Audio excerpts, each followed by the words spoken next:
નમસ્કાર વિદ્યાર્થી મિત્રો, વંદે ક્લાસીસ યુટ્યુબ ચેનલમાં આપનું હાર્દિક સ્વાગત છે। આજના વિડીયોમાં આપણે વાર્ષિક પરીક્ષા 2024 માટે ખૂબ જ ઉપયોગી ધોરણ 9ના વિજ્ઞાન વિષયના આઈએમપી પેપરનું સંપૂર્ણ સોલ્યુશન જોવાના છીએ।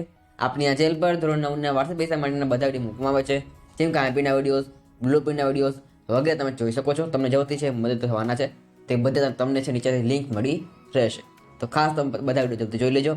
આ ઉપરાંત તમને આ વિડીયો પસંદ આવે તો લાઈક જરૂરથી કરજો અને ખાસ કરીને વિડીયોને શેર જરૂરથી કરજો, જેથી બાકીના વિદ્યાર્થીઓ પણ આ વિડીયોનો લાભ છે મેળવી શકે। તો ચાલો આજનો વિડીયો શરૂઆત કરીએ। ધોરણ 9 વિજ્ઞાન વિષયના વાર્ષિક પરીક્ષા માટેના મોસ્ટ ઇમ્પોર્ટન્ટ પેપરનું સંપૂર્ણ સોલ્યુશન। વિભાગે વાત કરીએ સૌથી પહેલા સૂચના આપેલી છે। અહીંયા સૂચના મુજબ ઉત્તર આપવાના છે। અહીં તમારે પ્રશ્ન ક્રમાંક 1 થી 16 પ્રত্যેક તમારે 1 ગુણ છે, કુલ વિભાગ એ તમારે છે 16 ગુણનો અહીં રહેવાનો છે। અને ખાસ આપણી ચેનલ પર છે વિજ્ઞાન વિષયની છે ધોરણ 9નો બ્લુપ્રિન્ટનો વિડીયો ઉપલબ્ધ છે, તમે તેને જોઈ શકો છો। તમને છે ડીપમાં ખ્યાલ આવી શકે તમારે છે પેપર કઈ રીતનું આવવાનું છે।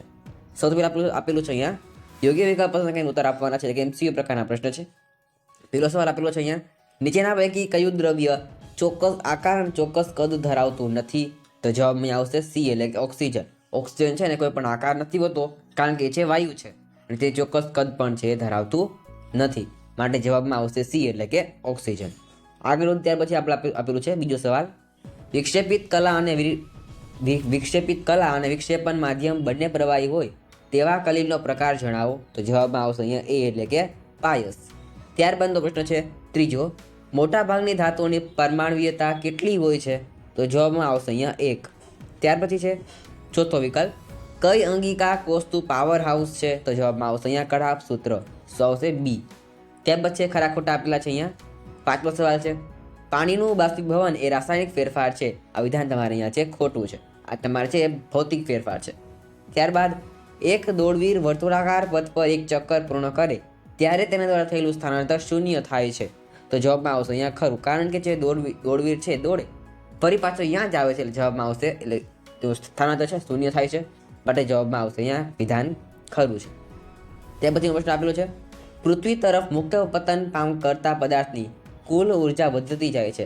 આનો જવાબ તમારે છે જણાવવાનો છે કોમેન્ટની અંદર, જો તેનો જવાબ તમે છે કોમેન્ટની અંદર જણાવજો। ત્યારબાદ પ્રશ્ન નંબર 8મો, ચામાચીડિયું પરાશ્રાવ્ય ધ્વનિ ઉત્પન્ન કરી શકે છે? તો વિધાન આવશે અહીંયા ખરું, ચામાચીડિયું છે પરાશ્રાવ્ય ધ્વનિ છે ઉત્પન્ન કરી શકે છે। ત્યારબાદ આપેલું છે ખાલી જગ્યાઓ આપેલી છે। 9મો સવાલ છે, બરફ પાણી પર તરે કારણ કે બરફની ઘનતા પાણી કરતાં ઓછી હોય છે। કેવી હોય છે? બરફની ઘનતા પાણી કરતાં ઓછી હોય છે, તેથી બરફ છે પાણી ઉપર તરે છે। ત્યારબાદ છે તમને આપેલું 10મો સવાલ છે, આ તમને આવો સિમ્બોલ આપેલો હોય છે, વર્તુળની અંદર આય દોરેલો હોય છે, તેના દ્વારા જે તત્વો છે એ કયું તત્વ થાય છે તેના નિર્દેશ? જવાબમાં આવશે અહીંયા આર્ય। ત્યારબાદ છે તમારે 1 પાસ્કલ બરાબર ખાલી જગ્યા ડાયનોમીટર પ્રતિ સેમી સ્ક્વેર થાય? તો જવાબમાં આવશે અહીંયા 10। ત્યારબાદ ખાલી જગ્યાની એસીઆરમાં વિસરી દ્રવ્યોને બિન વિષકારક બનવાની ક્રિયા થાય છે? તો જવાબમાં આવશે અહીંયા યકૃત કોષો। કયા કોષો આવશે? યકૃત કોષો આવશે। ત્યાર પછી આપેલું છે અહીંયા ટૂંકમાં ઉત્તર આપો, પ્રશ્ન 13 આપેલો છે, પોટેશિયમનું લેટિન નામ જણાવો? તો જવાબમાં આવશે કેલ્વિન અથવા તો કે, શું આવશે? કેલ્વિન।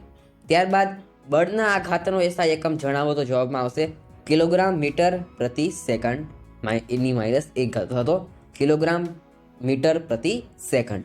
ત્યારબાદ 1 કિલોવોટ અવર એટલે કેટલા જૂલ થાય? તો જવાબમાં આવશે અહીંયા 3.6 ગુણ્યા 10⁶ જૂલ, જૂલ તમારે છે એકમ છે। ત્યારબાદ 16મો સવાલ છે, જમીનની ફળદ્રુપતા ઘટાડ્યા સિવાય જમીનમાંથી મહત્તમ વળતર મેળવવા માટે કઈ પદ્ધતિ ઉપયોગી બને છે? તો જવાબમાં આવશે અહીંયા પાકની ફેરબદલીની પદ્ધતિ। કઈ આવશે? આ પદ્ધતિ જે છે તમારે તમે ઉપયોગ કરો તો તમારી જમીન જે ફળદ્રુપતા ઘટતી નથી અને પાક તમે સારો મેળવી શકો છો। ત્યારબાદ વિભાગ બીની વાત કરીએ। સૂચના આપેલી છે વિભાગ બીની અંદર, માગ્યા મુજબ ઉત્તર આપવાના છે। પ્રશ્ન ક્રમાંક રહેશે 17 થી લઈને 26 સુધીનો, તો પ્રત્યેકના 2 ગુણ છે, એટલે કે કુલ વિભાગ બી તમારે અહીંયા 20 ગુણનો રહેવાનો છે।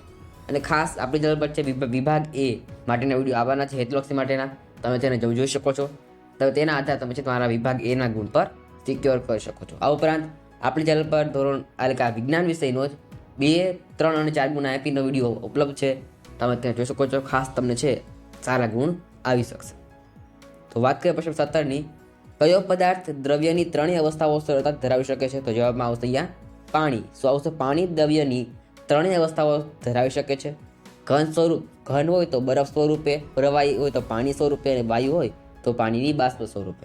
આ રીતે પાણી એક એવું તત્વ છે જે પદાર્થની બધી જ અવસ્થા એટલે કે ઘન, પ્રવાહી અને વાયુ બધી અવસ્થાઓ તે ધારણ કરી શકે છે. ત્યારબાદ છે પ્રશ્ન નંબર 18. અર્ધધાતુ તત્વો એટલે શું? ઉદાહરણ આપો. જવાબમાં આવશે જે તત્વો ધાતુ અને અધાતુ તત્વો એમ બંનેના ગુણધર્મો ધરાવતા હોય. કયા છે? ધાતુ અને અધાતુ બંનેના ગુણધર્મો ધરાવતા હોય તેવા તત્વોને અર્ધધાતુ તત્વો અથવા તો મેટેલોઇડ કહેવામાં આવે છે. ઉદાહરણ આપેલા છે અહીંયા: બોરોન, સિલિકોન, જર્મેનિયમ, આર્સેનિક, એન્ટિમની, ટેટ્યુરમ અને પોલિનિયમ. આટલા તમારા ઉદાહરણ છે એના તમે લખી શકો છો. તમે કોઈ પણ બે ઉદાહરણ લખો તો પણ તમને માર્ક્સ પૂરા આપી દેશે. ત્યારબાદ તેનો અથવા સ્વર આપેલો છે, તમને પછી ઓપ્શન આપેલો હશે અથવા. પ્રશ્ન આપેલો છે 18 નંબરનો જ. નીચેના તત્વોને તત્વ, સંયોજન અને મિશ્રણમાં વર્ગીકૃત કરવાના છે. તમે આપેલા છે લીંબુ શરબત, આર્ગોન, જમીન, એમોનિયા, ખાવાનો સોડા અને મેગ્નેશિયમ. તમારે આનો છે ડિફરન્સ કાઢવાના એટલે વર્ગીકરણ કરવાનું છે તત્વ, મિશ્રણ અને સંયોજનમાં. તો તત્વોમાં આવશે આર્ગોન, એમોનિયા અને મેગ્નેશિયમ. આટલા તમારે તત્વ છે. ત્યારબાદ છે મિશ્રણની વાત કરીએ તેમાં આવશે લીંબુ અને જમીન. આ તમારા મિશ્રણ છે. ત્યારબાદ સંયોજન છે એ આવશે ખાવાનો સોડા. આ તમારે આ રીતનું છે થશે વર્ગીકરણ. આ તમને જરૂરથી પૂછી શકે છે, મોસ્ટ ઇમ્પોર્ટન્ટ પ્રશ્ન તમારે છે. તે આગળ વધીએ. પ્રશ્ન 19 આપેલું છે: તફાવત આપો પ્રોટોન અને ન્યુટ્રોન. તો પ્રોટોન છે આ કણોનો વીજભાર ધન વીજભાર હોય છે, જ્યારે ન્યુટ્રોન છે એનો કોઈ વીજભાર હોતો નથી. બીજું તમે લખી શકો કે પ્રોટોન એ એક જ તત્વના અલગ અલગ પરમાણુઓમાંના પ્રોટોનની સંખ્યા સમાન હોય છે, જ્યારે ન્યુટ્રોન હોય તો કે એમાં એક જ તત્વના અલગ અલગ પરમાણુના ન્યુટ્રોનની સંખ્યા સમાન હોતી નથી, ન પણ હોઈ શકે. દાખલા તરીકે સમસ્થાનિકો. તો આ તફાવત તમારે લખવાનું રહેશે. ત્યારબાદ વાત કરીએ 20મો સવાલ: એક કોષ સજીવ એટલે શું? ઉદાહરણ આપો. તો જવાબમાં આવશે જે સજીવ ફક્ત એક જ કોષનું બંધારણ ધરાવતો હોય તેવા સજીવને એક કોષી સજીવ કહેવામાં આવે છે. ઉદાહરણ આવશે અમીબા, પેરામિશિયમ, કોઈ પ્રકારની ફૂગ અને સજીવો. શું આવશે અહીંયા? જીવાતો આવશે, કોઈ પ્રકારની જીવાતો. તો આટલા છે ના એક કોષ સજીવના ઉદાહરણ તમારે આવશે. આગળ વધીએ આપણે. તેનો અથવા પ્રશ્ન આપેલો છે અહીંયા, તે જોઈ લઈએ આપણે. પ્રશ્ન 20 જ આપેલું છે. તફાવત આપો વનસ્પતિ કોષ રસધાની અને પ્રાણી કોષ રસધાની.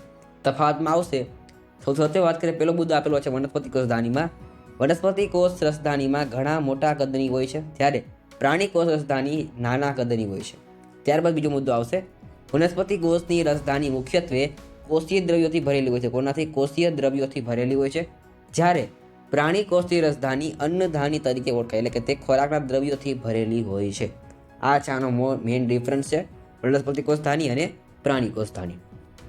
આગળ વધ્યા પ્રશ્ન 21 આપેલું છે: ઝડપ અને વેગનો તફાવત સ્પષ્ટ કરવાનો એટલે કે ભેદ સ્પષ્ટ કરવાનો છે. તમારે આપેલું છે ઝડપ છે તમારે એકમ સમયના ગતિમાન પદાર્થે કાપેલા અંતરને તે પદાર્થની ઝડપ કહે છે, જ્યારે એકમ સમયમાં ગતિમાન પદાર્થે કરેલા સ્થાનાંતરને વેગ કહે છે. ખાસ ધ્યાન રાખજો, સ્થાનાંતરનો મતલબ અહીંયા આવશે વેગ. બીજો મુદ્દો લખી શકો તમે કે ઝડપ એ અદિશ રાશિ છે, જ્યારે વેગ એ એક સદિશ રાશિ છે. આગળ વધીએ આપણે પ્રશ્ન 22: વેગમાન એટલે શું? તેનું સૂત્ર અને એસઆઈ એકમ જે જણાવવાનું છે. તો પદાર્થના દળ અને તેના વેગના ગુણનફળને પદાર્થનું વેગમાન કહેવામાં આવે છે. સૂત્ર આવશે વેગમાન બરાબર દળ ગુણ્યા વેગ, જ્યાં પી છે એ પદાર્થનું વેગમાન છે, એમ છે પદાર્થનું દળ છે, અને આ પદાર્થ છે 6 પદાર્થનો વેગ છે. વેગમાનનો એસઆઈ એકમ ખાસ આપેલો છે અહીંયા કિલોગ્રામ મીટર પ્રતિ સેકન્ડ. શું આવશે? કિલોગ્રામ પ્રતિ સેકન્ડ. તો તમે એ પણ લખી શકો કિલોગ્રામ × મીટરની -1 ઘાત. આ રીતે છે આના એસઆઈ એકમ તમારે રહેશે. હવે વાત કરીએ તેના પ્રશ્ન આપેલો અથવાનો પ્રશ્ન આપેલો છે અહીંયા 22 નંબરનો પ્રશ્ન છે. તેનો અથવાનો પ્રશ્ન છે: 2 કિલોગ્રામ દળવાળા પદાર્થ પર 5 ન્યૂટન બળ 2 સેકન્ડ સુધી લગાડવામાં આવે છે, તો તેના વેગમાનમાં થતો ફેરફાર કેટલો થાય? તમારો દાખલો ગણવાનો છે. તો જવાબમાં આપશે વેગમાનમાં થતો ફેરફાર બરાબર બળનો આઘાત. એટલે તમારે છે બળનો આઘાત ગોતવાનો છે એટલે શોધવાનો છે. તો સૂત્ર આવશે F × T, એટલે કે જે આપેલું છે બળ અને એટલે કે સમય બંને તમારે ગુણાકાર કરવાનું છે. તો જવાબમાં આવશે 10 કિલોગ્રામ. આગળ વધીએ પ્રશ્ન 23 આપેલું છે અહીંયા 29.5 મીટરના ઊંચાઈના ટાવરની ટોચ પર એક પથ્થરને મુક્ત પતન કરવા દેવામાં આવે છે. પૃથ્વી સપાટીને અડકે તે પહેલાં તેનો અંતિમ વેગ શોધવાનો છે. ખાસ આગળ દાખલો તમારે ટેક્સ્ટ બુકનો જ છે, તમે તે જાતે પણ જરૂરથી કહી શકો. એમાં તમારે પ્રયત્ન કરવાનો રહેશે. ખાસ આવા દાખલા પૂછાઈ શકે છે, તમારે જરૂરથી પ્રેક્ટિસ એ કરી લેજો. ત્યારબાદ આગળ વધ્યા પ્રશ્ન 24 આપેલું છે અહીંયા. સંગત તરંગની તરંગ લંબાઈ વિશે સમજ આપો. શું કીધું છે? સંગત તરંગની તરંગ લંબાઈ વિશે સમજ આપવાની છે. જવાબમાં આવશે જે તરંગના પ્રસરણ દરમિયાન માધ્યમના કણોના દોલોની કંપનની તરંગ પ્રસરણની દિશામાં જ થતા હોય તેવા તરંગને સંગત તરંગ કહેવામાં આવે છે. સંગત તરંગો સંઘનન અને વિઘનન કેના દ્વારા સંઘનન અને વિઘનન દ્વારા આગળ વધે છે. હવે તરંગો એટલે માધ્યમમાં રચાતી સંઘનન અને વિઘનનની શ્રેણી જે ગતિશીલ હોય છે. તેથી ધ્વનિના તરંગને સંગત તરંગ કહેવામાં આવે છે. ખાસ તમને પૂછાઈ શકે છે ઓબ્જેક્ટિવ માટે કે ધ્વનિના તરંગને ખાલી જગ્યા કહેવામાં આવે છે. જવાબમાં આવે સંગત તરંગ. આ તમારે છે વિભાગ બીમાં પૂછાઈ શકે છે. આગળ વધીએ પ્રશ્ન 25 આપેલું છે.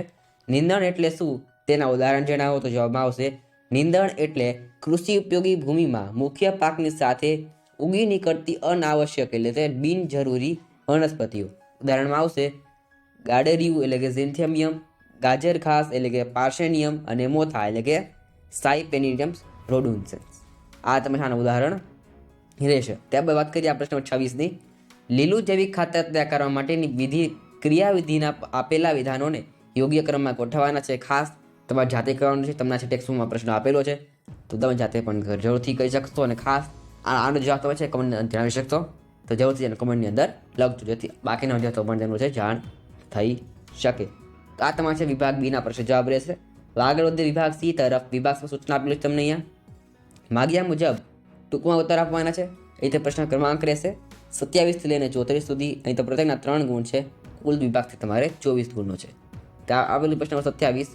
કોઈ પદાર્થના ગલન બિંદુ અને ઉત્કલન બિંદુએ તાપમાન કેમ અચળ જળવાઈ રહે છે? કારણ આપી સમજાવો. તો જવાબ તમે છે સ્ક્રીન પર જોઈ શકો છો. હું તેને વાંચતો નથી, પણ તમે વિડીયો પોઝ કે તેને લખી પણ શકો છો. તે પછી પ્રશ્ન આપેલો છે 28 નંબરનો. કલીલ દ્રાવણના ગુણધર્મ જણાવો. આ પ્રશ્ન છે ખૂબ જ ઇમ્પોર્ટન્ટ છે, તમને જરૂરથી છે આ પ્રશ્ન પૂછાઈ શકે છે. ત્યાર પછી પ્રશ્ન નંબર 29. નીચે દર્શાવેલા સૂત્રો ધરાવતા સંયોજનોના નામ આપવાના છે. તો પહેલું છે Na2CO3, તેમાં આવશે સોડિયમ કાર્બોનેટ. H2 એટલે આવશે પાણી. ZNO એટલે આવશે ઝિંક ઓક્સાઇડ. K2SO4 આવશે સોડિયમ સલ્ફાઇડ. H2S એટલે આવશે હાઇડ્રોજન સલ્ફાઇડ. અને MgCl2 એટલે કે મેગ્નેશિયમ ક્લોરાઇડ. આ પણ પ્રશ્ન તમને પૂછાઈ શકે છે, ખાસ ધ્યાનમાં રાખજો. ત્યારબાદ આગળ વધીએ પ્રશ્ન નંબર 30. ટૂંકનો જ લખો ગોલ્ગી પ્રસાધન. આ પણ પ્રશ્ન તમને જોઈ શકો છો સ્ક્રીન ઉપર તેનો જવાબ. ત્યારબાદ પ્રશ્ન નંબર 31 આપેલું છે.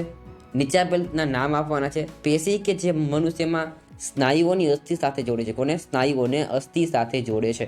તો જવાબમાં આવશે અહીંયા ચેતાતંત્ર. ત્યારબાદ પેશી કે જે આપણા શરીરમાં ચરબીનો સંચય કરે છે, તેમાં આવશે મેદપૂર્ણ પેશી. તેના અર્થસર આપેલો છે અહીંયા. નીચે આપેલા પેશીઓના પ્રકારને ઓળખવાના છે. તો જોઈ શકો છો અહીંયા. એ તમારે આવશો આને છે વર્ગીકરણ કરવાનું છે. પેશીના પ્રકાર ઓળખવાના છે. તો તૃત અધિચ્છદ પેશી તમારે આવશે ત્વચા. ત્યાર પછી વનસ્પતિ છાલ એ આવશે તમારે દ્વિતીય રક્ષણાત્મક પેશી. અસ્થિ તમારે સંયોજક પેશી આપણે આગળ જ જોયું. ત્યાર પછી મૂત્રપિંડ નલિકાનું અસ્તર એ આવશે ઘનાકાર અધિચ્છદ પેશી. અને વાહિપુલ તે આવશે તમારે આવશે જટિલ સ્થાયી પેશી જલવાહક અને અન્નવાહક. આમ તમારે આના નામ બધાના ઓળખવાના છે. તમે જોઈ શકો છો સ્ક્રીન ઉપર. ત્યાર પછી પ્રશ્ન 32 દાખલા ગણવાના છે. તમને 2 દાખલા પૂછેલા છે. એક પદાર્થ 4 સેકન્ડમાં 16 મીટર અંતર કાપે છે. ત્યારબાદ 2 સેકન્ડમાં બીજું 16 મીટર અંતર કાપે છે. તો આ પદાર્થની સરેરાશ ઝડપ કેટલી થશે? તો દાખલો તમે છે ગણતરી સ્ક્રીન પર જોઈ શકો છો. તો જરૂરથી નોટ ડાઉન કરી લેજો. ત્યાં બીજો દાખલો આપેલો છે. એક તમને એવું પણ પૂછે કે 2 માર્ક્સની અંદર 2 દાખલા પૂછી શકે છે. એક કાર અચળ પ્રવેગી 5 સેકન્ડમાં 18 કિલોમીટર પ્રતિ કલાકની 36 કિલોમીટર પ્રતિ કલાકનો વેગ પ્રાપ્ત કરે છે. તો તેનો પ્રવેગ શોધવાનો છે. તો જવાબ પણ છે સ્ક્રીન પર જોઈ શકો છો. ત્યારબાદ પ્રશ્ન નંબર 33. 12 મીટર ગુણ્યા 12 મીટર પરિમાણ ધરાવતા એક બગીચામાં એક છોકરી બરાબર વચ્ચે બેઠેલી છે. આ બગીચાને અડીને ડાબી બાજુએ એક મકાન છે અને જમણી બાજુ ને અડીને એક રસ્તો છે. આ રસ્તા પરના એક ફટાકડો ફૂટે છે. શું છોકરી સુધી પડઘો સંભળાશે? આ બધા દાખલો તમારા ટેક્સ્ટ બુકનો છે, તમે તેને જાતે ચેક કરી શકશો. ત્યાર પછી અથવા પ્રશ્ન આવેલો છે 33 નંબરનો પ્રશ્ન. કોઈ ધ્વનિ તરંગ માટે તરંગ લંબાઈ, આવૃત્તિ અને આવર્તન કાળ તમને 3 પૂછેલા છે. તરંગ લંબાઈ, આવૃત્તિ અને આવર્તન કાળ એટલે શું? જવાબ તમે સ્ક્રીન પર જોઈ શકો છો. ત્યાર પછી આપેલું છે પ્રશ્ન નંબર 34. ટૂંકનો જ લખો મધમાખી ઉછેર. તેનો જવાબ તમે સ્ક્રીન પર જોઈ શકો છો. ખાસ તમે છે અહીંયા મધમાખી જેટલી પણ છે તેને તમારે નામ તમારે જરૂરથી યાદ રાખવાનું રહેશે. તમને જરૂરથી તે પૂછાઈ શકે છે. તો આ તમારે વિભાગ સી રહેશે. આગળ વધે વિભાગ ડી તરફ. સૂચના આપેલી છે. માગ્યા મુજબ ઉત્તર લખો. પ્રશ્ન ક્રમાંક 35 થી 39. અહીંયા છે દરેકના 4 ગુણ છે. કુલ વિભાગ ડી તમારે અહીંયા 20 ગુણનો રહેશે. તમને આપેલો પ્રશ્ન 35 નંબરનો પ્રશ્ન. ન્યૂટનના ગતિનો ત્રીજો નિયમ લખો. વિવિધ ઉદાહરણ દ્વારા તે સમજાવવાનો. ખાસ તમને છે મોસ્ટ ઇમ્પોર્ટન્ટ છે. ન્યૂટનની ગતિનો ત્રીજો નિયમ પૂછેલો છે. તમે જવાબ તમે છે સ્ક્રીન પર જોઈ શકો છો. ખાસ આપણે છે અહીંયા આપેલા છે ઉદાહરણ. તમે આમાંથી કોઈ પણ બીકાત ઉદાહરણ છે લખી શકો છો. તો પૂરા માર્ક્સ છે મળી જશે. ત્યારબાદ આગળ વધી પ્રશ્ન 36 નંબરનો પ્રશ્ન ઉત્તર આપવાના છે. તફાવત આપો જલવાહક પેશી અને અન્નવાહક પેશી. તેનો પર જે તફાવત છે સ્ક્રીન પર જોઈ શકો છો. ત્યારબાદ છે બીજો પ્રશ્ન પૂછેલો છે. તેમાં છે વૈજ્ઞાનિક કારણ આપો. જલવાહક પેશી એ જટિલ પેશી છે. આ પણ છે અગત્યનું કારણ છે. જેથી તમને આ પણ પૂછાઈ શકે છે. ત્યારબાદ છે પ્રશ્ન 37 નંબરનો પ્રશ્ન. રુથરફોર્ડનો પરમાણુ નમૂનો સમજાવતો પ્રયોગ વર્ણવો અને તેના તારણો જણાવો, એટલે કે તેના નિર્ણયો જણાવો. આ પણ છે તો જવાબ તમે સ્ક્રીન પર જોઈ શકો છો. ખાસ તમને છે અહીંયા આકૃતિ છે દોરવાની રહેશે.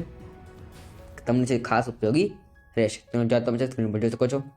ખાસ તમને આપેલું છે અહીંયા પ્રયોગના ફલિતા એટલે કે તારણો.